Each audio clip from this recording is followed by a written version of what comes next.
ਹਾਂਜੀ ਤੁਸੀਂ ਵੀ ਹਾਰ ਗਏ ਹੋ। ਹਾਂ ਭਾਈ ਅਸੀਂ ਹਾਰ ਵੀ ਗਏ ਆ ਤੇ ਜ਼ਲੀਲ ਵੀ ਹੋ ਗਏ ਆ। ਓਹੋ, ਵੈਸੇ ਸਾਡੇ ਵਾਰੀ ਤਾਂ ਦੋ ਜਾਣੇ ਆਏ ਸੀ ਤੇ ਤੁਹਾਡੇ ਵਾਰੀ ਪੰਜ ਕਿਉਂ ਆਏ ਸੀ? ਬਸ ਉਹ ਨਾ ਥੋੜਾ ਜਿਹਾ ਸਿਕਿਉਰਿਟੀ ਦਾ ਮਸਲਾ ਸੀ, ਤਾਂ ਕਰਕੇ ਸਾਡੇ ਵਾਰੀ ਪੰਜ ਹੋ ਗਏ ਸੀ।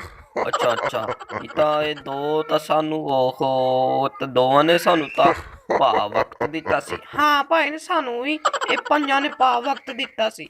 ਸਾਡੀ ਸਿਕਿਉਰਿਟੀ ਦਾ ਮਸਲਾ ਸੀ ਤਾਈਓ ਪੰਜ ਹੋ ਗਏ ਸੀ। ਭਾਈ ਨਾ ਮੈਂ ਸੁਣਿਆ ਸੀ ਤੁਹਾਨੂੰ ਇਮਰਾਨ ਖਾਨ ਨੇ ਫੋਨ ਵੀ ਕੀਤਾ ਸੀ ਮੈਚ ਦੇ ਬਾਰੇ 'ਚ। ਹਾਂ ਭਾਈ ਉਹਨੇ ਵੀ ਸਾਨੂੰ ਫੋਨ ਤਾਂ ਕੀਤਾ ਸੀ ਤੇ ਸਾਨੂੰ ਆਖਿਆ ਸੀ ਘਬਰਾਣਾ नहीं सिक्योरिटी और चाहिए हो जो भी मिल जाएगी।